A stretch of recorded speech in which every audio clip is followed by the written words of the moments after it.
ยายขำกับตามั่นสองผัวเมียที่อยู่กินกันมานานทั้งสองมีลูกด้วยกัน3 คนแต่ทั้ง3 คนก็แต่งงานและแยกย้ายกันไปอยู่ที่อื่นจนหมดไม่นานนักลูกชายคนเล็กของทั้งคู่ที่เป็นคนไม่เอาไหนก็หอบลูกวัยกำลังกินกำลังนอน3 คนกลับมาขออาศัยอยู่กับพ่อแม่เวลาผ่านไปสักพักลูกชายคนนี้ก็หนีออกจากบ้านไปทิ้งให้ยายขำกับตามั่นเลี้ยงดูหลานทั้ง3 คนด้วยความยากลำบากด้วยความที่ทั้งคู่มีอายุมากแล้วเรี่ยวแรงก็ไม่ค่อยมีจะไปหารับจ้างที่ไหนก็ไม่สะดวกทั้งสองจึงอาศัยเก็บผักริมน้ำหาปลาและช้อนกุ้งในแม่น้ำมาเป็นอาหารและถ้าวันไหนสามารถตกปลาหรือช้อนกุ้งได้มากก็จะนำไปขายเพื่อเก็บเงินเอาไว้ใช้ยามฉุกเฉินแต่ก็ยากเต็มทีที่จะมีเงินเหลือมากเพราะพอเก็บเงินได้นิดหน่อย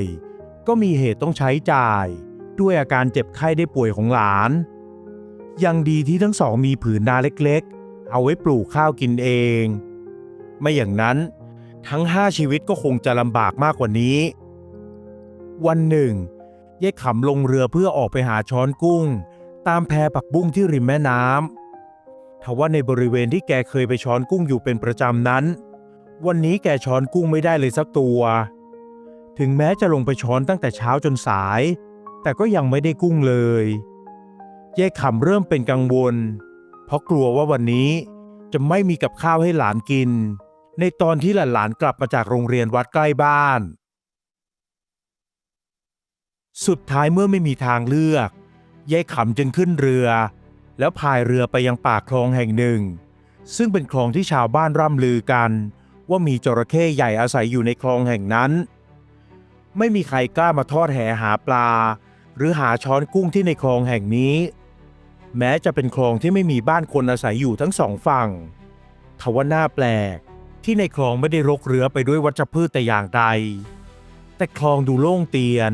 เหมือนมีคนพายเรือไปมาอยู่เป็นประจำต้นไม้2 ฝั่งคลองก็ยืนต้นสูงใหญ่ขึ้นไปด้านบนจนแทบจะไม่มีแสงแดดลอดผ่านทำให้มีกลิ่นอายความเย็นแผ่ออกมาจากคลองแห่งนั้นยายขำยกมือขึ้นลูบแขนด้วยความหนาวเพราะนางลงไปแช่น้ำเพื่อช้อนกุ้งตั้งแต่เช้ารวมถึงบรรยากาศอันชวนให้หวาดหวั่นในคลองแห่งนี้ด้วยแต่เมื่อมีปากท้องของหลานมาเป็นตัวกำหนดทำให้ยายขำไม่มีทางเลือกนางจึงยกมือขึ้นพนมท่วมหัวเจ้าพระคุณเจ้าที่เจ้าท่าเจ้าป่าเจ้าเขาลูกมาดีนะเจ้าคะขอมาหาปลาหากุ้งเอาไปเลี้ยงหลานถ้าลูกไม่มาแถวนี้หลานก็คงจะอดตายอย่าถือโทษโกรธเคืองลูกเลยนะเจ้าคะยายขำเอ่ยขึ้นในขณะที่พนมมือท่วมหัวแต่ถึงกระนั้นก็ยังไม่กล้าพายเรือเข้าไปในคลองลึกมากนักนางจอดเรืออยู่ที่เพียงปากคลองเท่านั้นแต่ถึงอย่างนั้นเมื่อหย่อนตัวลงไปในน้ำที่บริเวณปากคลองก็ยังรู้สึกได้ถึงความเย็นวาบจนตัวสั่นยายขำลงน้ำไปแล้วอยู่ริมตลิ่งที่มีน้ำท่วมเพียงอก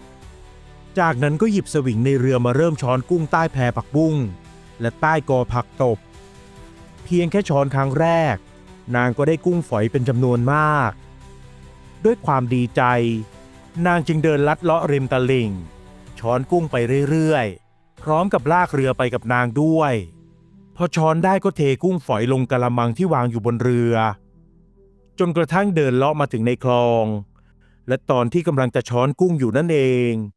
นางก็รู้สึกว่าท่อนไม้ใหญ่ใต้น้ำที่นางยืนอยู่นั้นมันขยับเลื่อนได้ใจของยายขำเหมือนตกลงไปอยู่ที่ตาตุ่มเพราะเคยได้ยินคนเฒ่าคนแก่พูดกันมานักต่อนักว่าขอนไม้เลื่อนได้ก็คือจระเข้นั่นเองนางนึกถึงคำของพ่อแม่แล้วก็เอ่ยปากออกมาเอ๊ะทำไมขอนไม้มันถึงเลื่อนได้นะหรือว่าน้ำจะไหลแรงพอพูดอย่างนี้ขอนที่นางเหยียบอยู่ใต้น้ำก็หยุดเลื่อนส่วนยายขำก็รีบปีนขึ้นเรือทันทีแล้วยกมือขึ้นท่วมหัวลูกขอโทษนะเจ้าคะที่เข้ามาหากุ้งถึงในคลอง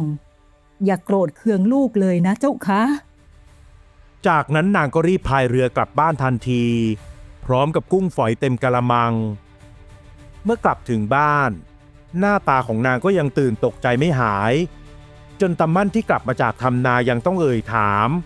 ยายขำจึงเล่าให้ฟังทั้งสองคนยกมือขึ้นเอ่ยขอบคุณจระเข้เจ้าที่ในคลองนั้นที่ไม่ได้ทำอันตรายยายขำไปมากกว่าขยับตัวเคลื่อนไหวจากนั้นทั้งคู่ก็ช่วยกันเลือกเศษผงออกจากกุ้งฝอยแล้วนำกุ้งมาทำอาหารเย็นกับแบ่งไว้ทำกะปิแล้วก็นำที่เหลือไปเร่ขายส่วนหนึ่งก็ทำกับข้าวเอาไว้ใส่บาตรพระในตอนเช้าและไม่ลืมที่จะแบ่งบุญให้กับจระเข้ในคลองแห่งนั้นด้วยหลังจากเจอเหตุการณ์ขอเลื่อนในวันนั้นยายขำก็ไม่ได้ไปหากุ้งแถวคลองแห่งนั้นอีกเพราะถึงแม้จะได้กุ้งมากกว่าที่อื่นหลายเท่าแต่ความหวาดกลัวที่มีต่อจระเข้ก็มีมากกว่าความอยากได้นางจึงไปหากุ้งที่อื่นแทนทว่าวันหนึ่งหลานก็เกิดป่วยหนักจนต้องพาไปโรงหมอแต่นางไม่มีเงินเลยสักบาทจึงจำใจต้องไปที่คลองแห่งนั้นอีกครั้งหวังจะช้อนกุ้งเพื่อนำไปขายเมื่อไปถึงคลองนางก็ยกมือขึ้นไหว้เหมือนเดิมแล้วลงไปในน้ำเพื่อช้อนกุ้งเพียงแค่ช้อนไปสวิงแรกนางก็ได้กุ้งมาเป็นจำนวนมากทั้งยังมีสิ่งแปลกปลอมปะปนมาที่ก้นสวิงด้วยเมื่อนางคุ้ยกุ้งออกเพื่อไปดูที่ก้นสวิงก็เห็นว่าเป็นสร้อยคอทองคำเส้นโตถึง3เส้นที่เปื้อนดินโคลนเหมือนจมอยู่ใต้น้ำมาเป็นเวลานานแล้วและยังมีแหวนทองคำอีก2-3 วงยายขำดีใจมากที่จะมีเงินพาหลานไปหาหมอแล้วนางเลยรีบขึ้นเรือและยกมือไหว้ขอบคุณจระเข้เจ้าที่ในคลองแห่งนี้ที่ช่วยชีวิตหลานของนางเอาไว้ด้วยการให้นางเจอสร้อยคอทองคำและแหวนจากนั้นนางก็รีบกลับบ้านนำแหวน1 วงไปขายได้เงินมาเป็นจำนวนไม่น้อยและได้พาหลานไปหาหมอส่วนสร้อยและแหวนที่เหลือนางก็เก็บเอาไว้อย่างดีหลังจากนั้นนางก็ไม่ได้ไปช้อนกุ้งที่คลองแห่งนั้นอีกทว่ากลางดึกคืนหนึ่งนางกลับฝันเห็นชายชราที่มีผมขาวโพลนหนวดและเคราสีขาวยาวเฟิร์มชายชราคนนั้นเดินยิ้มเข้ามาหานางท่านเป็นใครหรือเจ้าคะยายขำถามไปอย่างนั้นแล้วอีกฝ่ายก็ตอบกลับมาเจ้ารู้อยู่แล้วว่าข้าเป็นใครที่ข้ามาหาเจ้าก็เพื่อจะมาบอกว่าข้าจะไปแล้วท่านอยากจะให้ฉันทำอะไรหรือเจ้าคะไปช่วยสร้างศาลให้ข้าหน่อยในคลองที่เจ้าเข้าไปหากุ้งนั่นแหละพอได้ยินอย่างนั้นยายขำก็รู้แล้วว่าชายชราคนนี้ก็คือจระเข้เจ้าที่อยู่ในคลองแห่งนั้นนั่นเองนางจึงรีบก้มลงกราบขอบคุณทันทีเพราะเขาทำให้นางได้ของมีค่าจากในคลองนั้นทำให้มีกินมีใช้ไม่อดอยากเหมือนเมื่อก่อนอีกแล้วได้เจ้าค่ะฉันจะไปสร้างศาลให้ขอบคุณท่านมากนะเจ้าค่ะที่ช่วยให้ฉันกับหลานๆไม่ต้องอดมื้อกินมื้ออีกแล้วชายชราพยักหน้าแล้วยิ้มให้อีกครั้งก่อนจะเดินหายไปในหมอกควันในฝันนั้นยายขำก้มลงกราบขอบคุณชายชราหลายต่อหลายครั้งเพราะสำนึกในบุญคุณที่อีกฝ่ายช่วยเหลือนางและครอบครัวเอาไว้อย่างมากอีกทั้งยังตั้งใจมั่นว่าจะทำตามที่ชายชราร้องขอด้วยพอรุ่งเช้ายายขำก็รีบตื่นมาทำกับข้าวใส่บาตรและกรวดน้ำไปให้ชายชราในฝันจากนั้นก็เล่าเรื่องให้ตามั่นฟังแล้วทั้งสองก็พายเรือไปที่คลองน้ำในคลองยังคงนิ่งสงบและบรรยากาศก็ยังคงเย็นเฉียบแต่วันนี้ทั้ง2 คนไม่มีความหวาดกลัวอีกแล้วเมื่อไปถึงคลองยายขำกับตามั่นก็พากันลงน้ำแล้วช่วยกันใช้สวิงช้อนลงไปใต้น้ำทั้ง2 ช้อนลงไปไม่กี่ครั้งก็ได้พบกับสิ่งที่ต้องการนั่นคือหัวกะโหลกของจระเข้เจอแล้วข้าเจอแล้วยายขำร้องบอกด้วยความดีใจจากนั้นก็พากันขึ้นเรือโดยมีหัวกะโหลกจระเข้ไปด้วยแล้วก็พากันกลับไปที่บ้านเมื่อมาถึงบ้านยายขำก็ให้ตามั่นนำแหวนอีกวงไปขาย เพื่อที่จะได้มีเงินมาจ้างคนให้ทำศาลแต่พอไปเอ่ยปากว่าจ้างกับช่างคนใดก็เป็นต้องปฏิเสธไปทุกคนเมื่อรู้ว่าจะต้องไปสร้างศาลที่ไหนจนกระทั่งถึงช่างคนสุดท้ายทั้งตามั่นและยายขำต่างก็รับประกันเป็นมั่นเหมาะว่าจะไม่มีอันตรายใดๆอย่างเด็ดขาดหากช่างต้องเข้าไปในคลองแห่งนั้นอีกทั้งยังจ่ายค่าจ้างมากกว่าจำนวนที่ควรจะได้สุดท้ายช่างจึงยอมรับงาน